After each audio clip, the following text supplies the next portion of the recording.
तो इसमें ये बताया है कि वॉइडेबल कॉन्ट्रैक्ट सेक्शन 2I में इसको डिफ़ाइन किया है और 2I में ये बताया है कि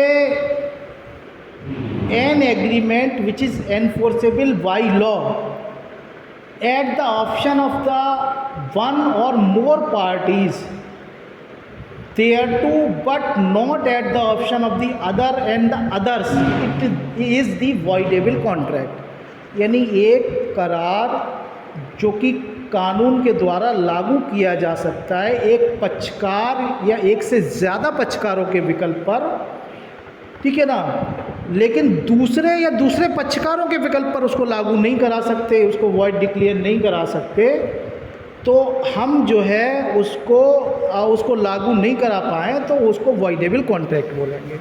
यानी एक पक्षकार के ऑप्शन या एक से ज़्यादा पक्षकार एक साइड के हैं, वो कह रहे हैं कि हम नहीं मान रहे, तो ये माना जाएगा कि वो शून्य हो गया। लेकिन दूसरी साइड के चिल्ला रहे हैं कि साहब मैं भी नहीं मान रहा इसको, वो उसकी नहीं मानी जाएगी, तब शून्य नहीं होगा। केवल एक पक्षकार का ऑप्शन है, वो चूज़ कर सकता है। फॉर एग्ज़ाम्पल इसको समझेंगे, जैसे मान लीजिए ए और बी हैं और ए और बी के बीच कॉन्ट्रैक्ट हुआ कि साहब ए ने ये कहा कि मैं अपना मकान 2 लाख रुपए में आपको बेच दूंगा, ठीक है। और ये तब उसने कहा कि जबकि बी ने उसको बताया कि यहाँ पे ऐसा है कि यहाँ पे सड़क निकलने वाली है तो तुम्हारा मकान तो पूरा चला जाएगा, जबकि ऐसी कोई बात नहीं है। बी ने इस चक्कर में कि जल्दी से मकान बेच दो मुझे मिल जाए, तो इस वजह से कहा। तो यहाँ पर जो कॉन्ट्रैक्ट कराया गया है बी ने धोखे से कराया है या उसने कुछ इस तरह का फ्रॉडुलेंट वर्क किया है, जिससे ये कॉन्ट्रैक्ट में जो है जो फ्रॉडुलेंसी है का एलिमेंट आ गया। किस तरीके का एलिमेंट आ गया? फ्रॉडुलेंटली, या इसको ये कह लीजिए कि मिसरिप्रेजेंटेशन या दुर्व्यपदेशन हो गया है। तो हम इस कॉन्ट्रैक्ट को ये कह सकते हैं, अगर ये कहता है ए कि मैं इस कॉन्ट्रैक्ट को मानता हूँ, तो उसका ऑप्शन है ठीक है चल ये कॉन्ट्रैक्ट एक वैलिड हो जाएगा। बी को पीछे नहीं हटने दिया जाएगा कि अब आपको ख़रीदना पड़ेगा, चाहे आपने धोखे से ही कॉन्ट्रैक्ट करा लिया 2 लाख रुपए में आप खरीदो मकान को। और ए अगर मना करता है नहीं साहब धोखे से कराया था, मैं तो नहीं बेचना चाहता, तो ये का ऑप्शन है कि वो ना बेचे। बी उससे ये कोर्ट में जाके नहीं लागू करा सकता कि साहब इसको बेचना पड़ेगा चूँकि कॉन्ट्रैक्ट हुआ। तो यहाँ पे क्या हो रहा है कि एक पक्षकार के ऑप्शन पर इस कॉन्ट्रैक्ट को लागू कराया जा सकता है या शून्य घोषित कराया जा सकता है, लेकिन दूसरे पक्षकार के ऑप्शन पे नहीं कराया जा सकता। तो हम इसको क्या कहेंगे? इसको हम वॉइडेबल कॉन्ट्रैक्ट या शून्यकरणीय संविदा कहेंगे, ठीक है ना। अब देखिए Thus, a voidable contract may or may not be enforced at the option of the one party. In this type of the contract, one of the party can avoid or rescind the contract and go to the court for declaring it to the court. तो एक party का ये विकल्प होता है कि इसको वो अवॉइड कर दे, मना कर दे, या इसको शून्य घोषित करवा दे, या कोर्ट चली जाए इसको शून्य घोषित करवाने के लिए कि साहब मैं चूँकि मेरी मर्ज़ी जो थी वो धोखे से ली गई, इस वजह से मैं इसको नहीं मानता, मैं नहीं बेचूंगा मकान।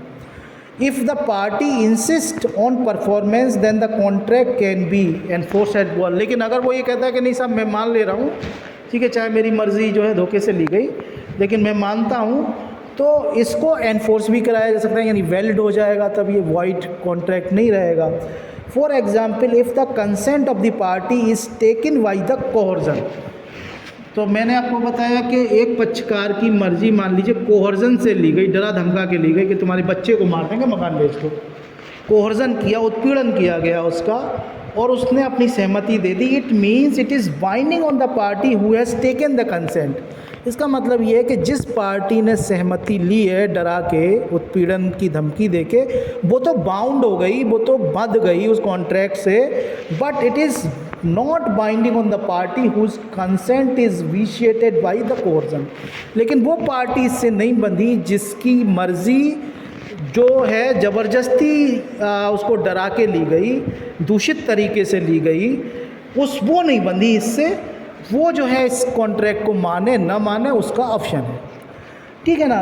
The party whose consent is vitiated can go to the court and get the contract rescind. अगर दूसरी पार्टी उससे कहती नहीं साहब आपने तो लिख के दिया था मुझे, ये तो मेरे पास है, तो मुझे पूरा कराओ कॉन्ट्रैक्ट, तो वो कोर्ट में जा सकता है। दूसरी पार्टी कोर्ट से कह सकती है साहब इसने मेरी मर्जी जो ली थी डरा धमका के ली थी, इस वजह से ये कॉन्ट्रैक्ट को शून्य घोषित कर दिया जाए, तो वो रेसेंड हो जाएगा, उसको शून्य घोषित कर दिया जाएगा। और court to get the contract rescind, उसको निष्फल घोषित कर देगा court. However if he does not exercise his option within the reasonable time.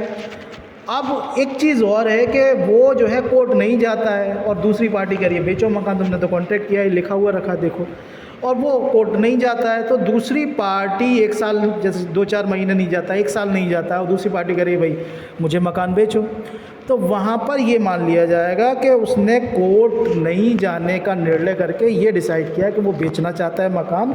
इसका मतलब ये है कि रीज़नेबल टाइम में उसको ये तय करना पड़ेगा कि कोर्ट जाके वो अपना जो ग्रीवांस है, वो पीड़ा है, वो बताए और कहे कि इसको शून्य घोषित कर दो। अगर एक रीज़नेबल टाइम में, एक ठीक टाइम में, युक्त समय के अंदर उसने ऐसा नहीं किया, तो ये मान लिया जाएगा कि उसने उस कॉन्ट्रैक्ट को स्वीकार कर लिया है and it becomes binding on the both of the parties.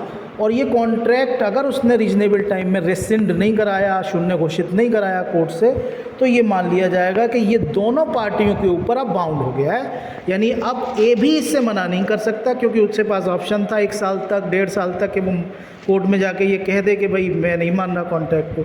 चूँकि उसने वो काम नहीं किया, तो ये मान लिया जाएगा कि उसने उस बात को मान लिया है। और एक what is the reasonable time, question ये उठेगा कि रीजनेबल टाइम क्या है। It is the question of the fact and depends on the fact and the circumstances of each case. तो रीजनेबल टाइम क्या है, ये हर फैक्ट बताएगा, तथ्य बताएगा, केस के फैक्ट जो होंगे, जो कहानी होगी वो ये बताएगी कि कितना रीजनेबल टाइम किसी केस में हो सकता है। किसी केस में हो सकता है 1 महीने ही रीजनेबल टाइम हो, किसी में हो सकता है कि 2 साल 4 साल भी रीजनेबल टाइम ना हो, ये उससे ज़्यादा देने पड़े। तो ये हर केस पे डिपेंड करेगा कि फैक्ट और circumstances of each case will tell that what is the reasonable time. तो ये क्वेश्चन ऑफ द फैक्ट है, तथ्य का प्रश्न है कि किस तरह, कौन सा टाइम रीजनेबल टाइम है। Element of the enforceability varies in vigour.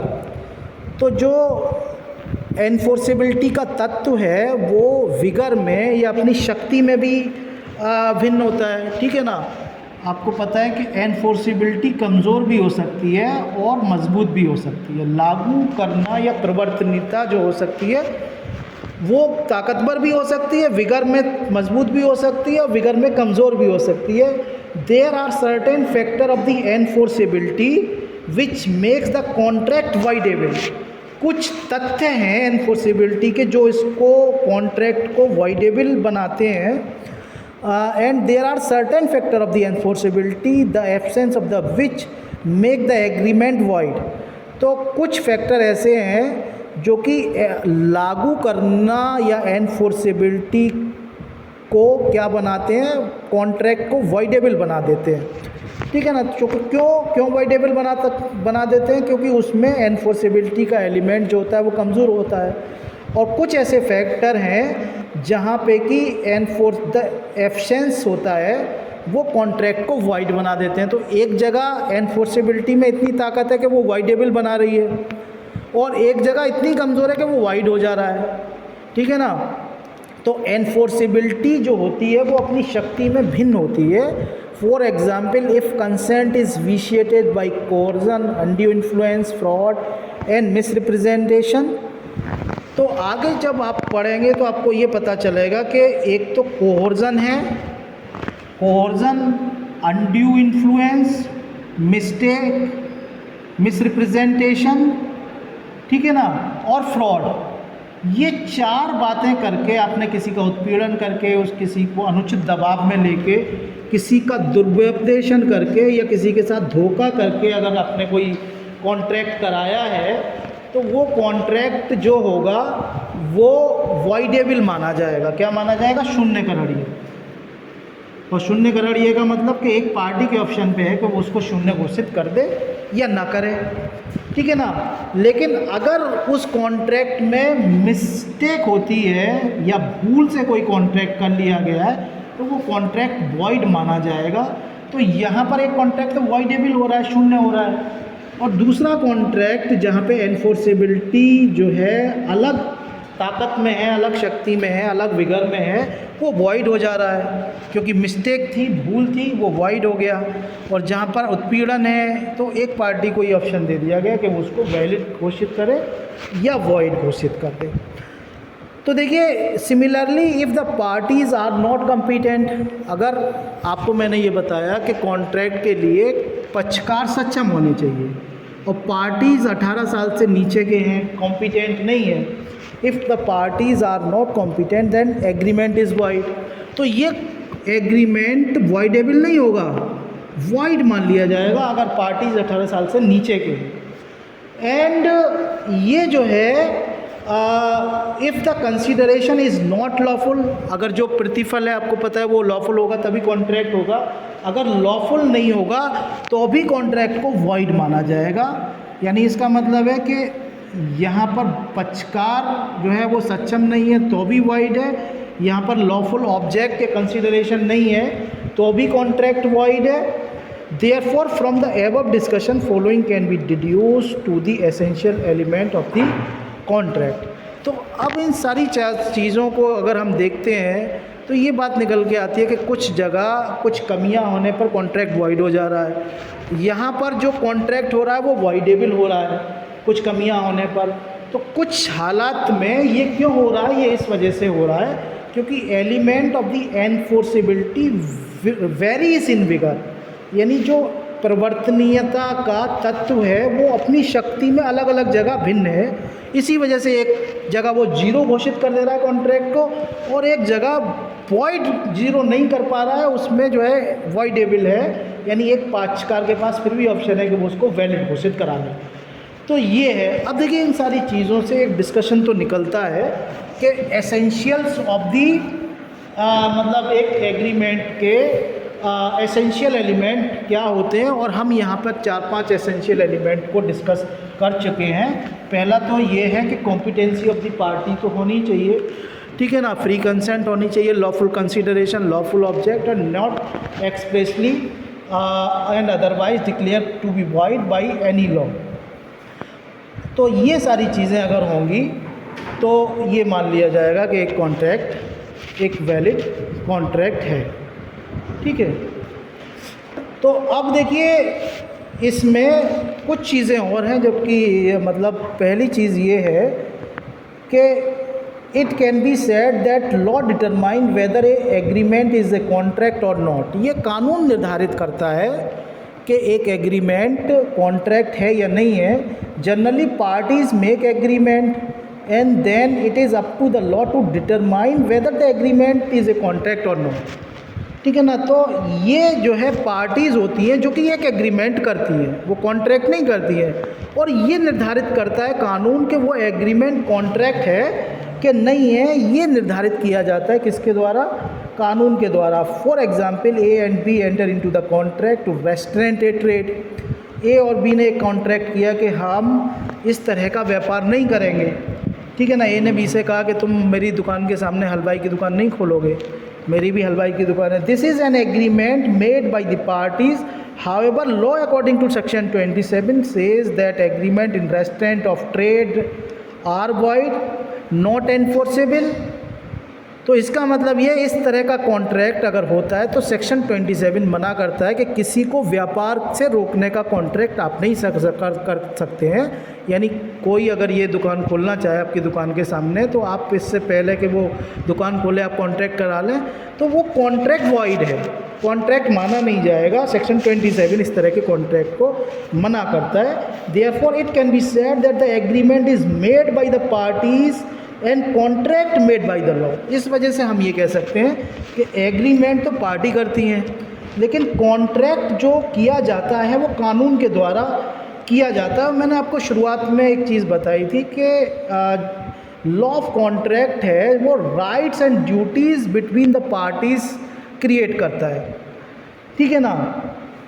और मैंने आपको ये बताया था, लेकिन एंसन का ये कहना था कि साहब ये जो है पार्टीज़ अपने अधिकार और ड्यूटीज़ को क्रिएट नहीं कर रही हैं, बल्कि जो राइट्स एंड ड्यूटीज़ हैं वो जो क्रिएट किए जा रहे हैं वो लॉ के द्वारा किए जा रहे हैं, या लॉ ऑफ कॉन्ट्रैक्ट है जो कि ये डिटरमाइन करता है the law of contract does not lay down right and duties which the law will enforce, it consist of the limiting principle within which the parties may create the right and duties for themselves. तो जो law of contract है वो तो केवल कुछ सिद्धांत बता रहा है जिसमें पार्टीज़ अगर आ रही हैं उनके परव्यू में तो उनके राइट एंड ड्यूटीज़ क्रिएट हो रहे हैं।